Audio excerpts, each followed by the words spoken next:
할렐루야! 우리 세임청년 여러분, 또 우리 리더 여러분, 오늘도 복된 날입니다. 오늘 말씀은 예레미야 20장 9절 말씀이고요. 내가 다시는 여호와를 선포하지 아니하며 그 이름으로 말하지 아니하리라 하면 나의 마음이 불붙는 것 같아서 골수에 사무치니 답답하여 견딜 수 없나이다. 오늘 본문의 말씀을 가지고 사명자는 사명자의 자리에 있을 때 가장 아름답다라는 제목으로 함께 은혜를 나누도록 하겠습니다. 많은 우리 청년들의 신앙생활의 비전이랄까요? 또 기대하는 바는 뭐냐? 좀 내가 기도하는 것도 당장 이루어지고 그리고 평탄한 삶을 살기를 원하는 것 같아요. 근데 하나님은 사명자의 삶을 살기를 원하십니다. 그래서 가장 이상적인 것은 사명자의 삶도 살면서 그리고 평탄하게 사는 거죠. 근데 이게 이상적인 거고 실질적으로 이 평탄하면서 사명자의 삶을 살기가 이게 잘 되지가 않습니다. 이 쉬운 문제는 아닌 것 같아요. 그래서 모든 것이 평탄하면 이 사명자의 삶을 살기가 쉽지 않기 때문에 그래요. 그래서 사명자들은요, 다 이 기도의 제목이 하나씩들 다 있습니다. 그래서 상처가 있고요, 또 아픔이 있고, 또 연약함이 있어요. 그런데 이제 그 연약함과 아픔과 상처 때문에 그래서 주님 앞에 엎드리기 시작하고, 그리고 사명의 자리를 더 붙들게 되고, 그리고 은혜를 더욱더 붙들어 가는 것들을 보게 되죠. 근데 문제는 이제 사명을 감당하다가도 불현듯 이 사명을 내가 놓고 싶을 때가 있다라는 거예요. 때로 이제 그만했으면 좋겠다. 이제 사명의 자리를 떠나서 좀 편하게 좀 지냈으면 좋겠다라는 마음이 들 때가 있다라는 겁니다. 이게 왜 그러냐면 이제 사명을 감당하는데 때로는 열매도 당장 안 맺히고, 그리고 때로는 뭐 속상한 일도 있고요. 그리고 또 내 기도 제목은 남들은 다 기도해 주는데 기도 응답이 되는데 정작 내 기도는 응답이 안 될 때, 이럴 때 우리가 이제 지치고 힘들 때가 있다라는 거예요. 오늘 본문에 나오는 예레미야도 역시 마찬가지입니다. 예레미야는 눈물의 선지자라는 별명을 가지고 있었어요. 왜냐하면 그가 전한 메시지 자체가 멸망의 메시지였기 때문에 그렇습니다. 그래서 남유다 왕국이 하나님의 징계로 말미암아 멸망당할 것이라는 것을 선포했고, 실질적으로 유대 민족들이 바벨론에 의해서 포로로 끌려가는 걸 직접 보았어요. 그리고 이 메시지를 전하다가 예레미야는 많은 사람들에게 욕도 많이 먹고, 정말 이게 치욕을 입는 여러 가지 하여간, 그래서 이 예레미야의 사역은요, 하나님이 부르셔서 사역은 했지만 그러나 뭐 대접을 받거나 폼나는 사역은 아니었습니다. 그래서 8절에도 보면, 읽진 않았지만 8절에 보면 내가 말할 때마다 외치며 파멸과 멸망을 선포함으로 여호와의 말씀으로 말미암아 내가 종일토록 치욕과 모욕거리가 되었다라고 얘기를 해요. 그래서 예레미야가 전한 그 메시지 때문에, 예언 때문에 많은 사람들이 그를 죽이려 했고, 심지어는 가족들도 역시 예레미야를 미워했던 것을 보게 돼요. 이게 얼마나 예레미야가 힘들었겠어요.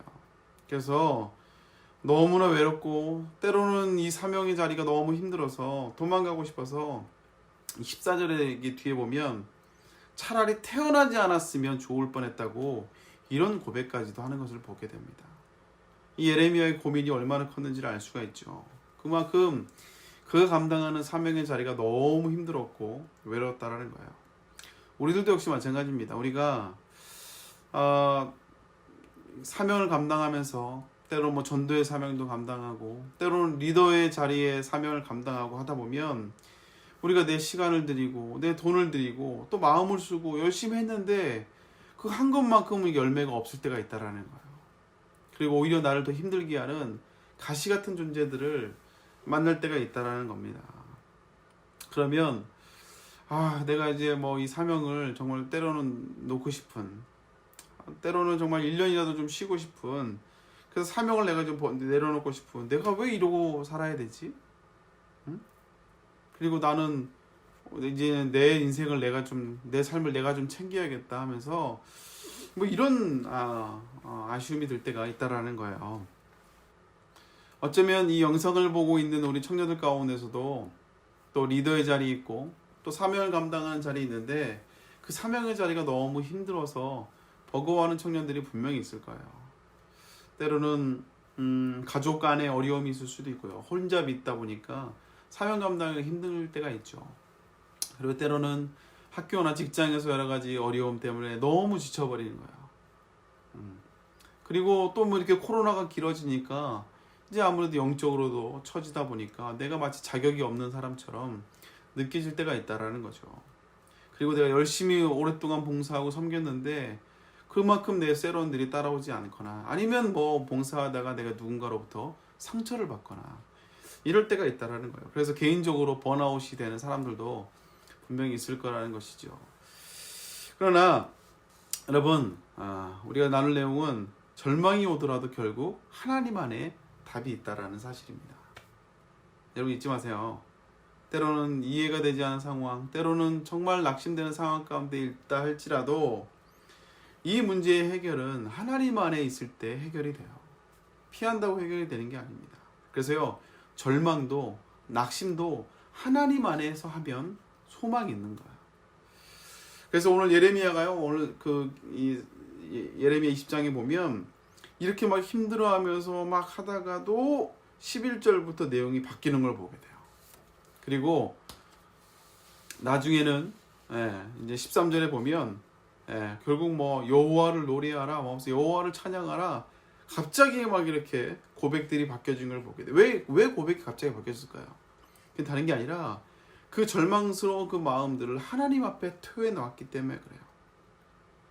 그래서 내 안에 내 안에 있는 이런 절망이라든가 힘듦들을 하나님 앞에 토해 놓기 시작하고 하나님께 내뱉기 시작하니까 오히려 그 안에서 다시 하나님의 은혜로 말미암아 회복됨을 경험하게 된다는 거죠. 우리가 잘 알고 있는 다윗의 고백도 역시 마찬가지입니다. 그의 고백을 보면 특징이 뭐예요? 원수 앞에 모든 걸 다 토해내요. 거룩한 척, 괜찮은 척 하지 않고 하나님에 다 토해놓습니다. 그런데 결국 나중에는 어떻게 해요? 하나님을 찬양하는 걸로 결론을 맺어요. 왜 그러냐? 하나님께 다 쏟아놓기 때문에. 절망도 하나님 안에서 하기 때문에 그래요. 우리 청년 여러분, 힘듦을 혼자 풀어내지 말고 사람들 얘기 듣고 풀지 말고 하나님 앞에 기도함으로 풀어낼 수 있기를 주님의 이름으로 축복합니다. 그리고 오늘 본문에서 특이한 것은 이 예레미야의 이 절박한 기도에 하나님이 침묵하고 계신다는 거예요. 이렇게 막 난리 부르스를 치는 예레미야에게 하나님이 어떤 응답도 해주지 않습니다. 근데 혼자 이제 풀리는 거예요, 나중에. 근데 왜 그럼 하나님이 침묵하실까요? 그거는 첫 번째, 답변할 필요가 없기 때문에 그래요. 굳이 그거에 대해 하나님 내가 사명을 감당할 거야 말까요? 그거에 대해서 하나님이 굳이 답변할 이유가 없기 때문에 그래요. 왜? 그건 당연히 해야 되는 거니까. 당연히 사명자가 사명자의 길을 가야 되기 때문에 그래요. 그래서 여러분, 우리가 기도하는데 응답이 없어요? 그러면 그냥 가라는 거야. 그냥 쭉 빠꾸하지 말고 뒤돌아보지 말고 그냥 하던 거 계속 하라는 거예요. 그러니까 본인이 마음을 못 잡고 자꾸 빠져나갈 제목만 얘기하고 자꾸 핑계만 대고 자꾸 하나님을 설득하려고 하니까 그러니까 힘든 거예요. 여러분, 포기할 건 포기할 수 있길 바랍니다. 그리고 왜 하나님은 응답하지 않냐? 두 번째는 하나님이 신실한 언약과 약속의 근거에서 우리가 다시 회복되기를 하나님이 침묵으로 기다리시는 거예요. 그래서 하나님의 신실하심을 믿고 그분의 성품을 믿고 지금 내가 아무리 씨를 뿌려도 열매가 없는 것 같지만 반드시 때가 되면 하나님이 열매를 주실 것이라는 그 하나님의 신실하심을 믿고 다시 회복하기를 하나님이 기다리고 또 바라봐주고 계신다는 거죠. 여러분, 왜 응답을 주지 않냐고 불평하지 말고 신실한 눈빛으로 우리를 바라보고 계시는 그 하나님을 바라봄으로 다시 한번 승리할 수 있는 여러분 될 수 있길 주님의 축복합니다. 그래서 결론적으로 사명자는 사명자의 자리에 있을 때 가장 행복합니다. 사명이 없을 때는 홀가분해요. 그러나 시간이 지나면요, 내가 예배를 드리고 있어도 뭔가 마음이 찝찝해요. 몸은 편한데 내 영혼이 뭔가 채워지지 않는 걸 느끼게 된다는 거죠. 그래서 사명자는 사명자의 자리에 있을 때 가장 아름답습니다. 그래서 예레미야는 사명이고 뭐고 너무 힘들다고 얘기했던 이 예레미야가 결국 오늘 본문의 말씀 뭐예요? 내가 다시는 여호와를 선포하지 아니하면 그의 이름으로 말하지 아니하리라 하면 내 마음이 불붙는 것 같아서 골수에 사무치니 답답해서 견딜 수 없다라고 얘기를 해요. 그렇게 불평하고 원망하던 이 예레미야가 이제는 내가 복음을 전하지 않고 하나님의 사명을 감당하지 않으면 내 마음이 불같아서 답답해서 견딜 수 없다라고 얘기를 합니다. 여러분, 사명자는 사명의 자리에 있을 때 행복합니다. 어떤 형태로든 크든 작든 사명자리 자리에 있을 때 그래야 우리의 영혼의 숨통이 트여지게 돼요. 여러분, 21년도에는 우리 다시 한번 사명자의 삶을 좀 오롯이 견뎌낼 수 있는, 아니 평생 하나님이 부르시는 그날까지 사명자의 삶을 살아갈 수 있는 우리 청년들 될 수 있기를 주님으로 축복합니다.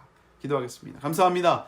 하나님, 우리가 사명자는 사명자의 자리에 있을 때 가장 아름답습니다. 우리 청년들이 사명을 붙드는 우리 청년들 되게 하여 주옵시고, 그 사명의 자리에서 하나님을 만나고 성숙되어가는 우리 청년들 될 수 있도록 주여 인도하여 주옵소서. 예수님의 이름으로 기도 올려옵나이다. 아멘. 할렐루야. 승리하세요.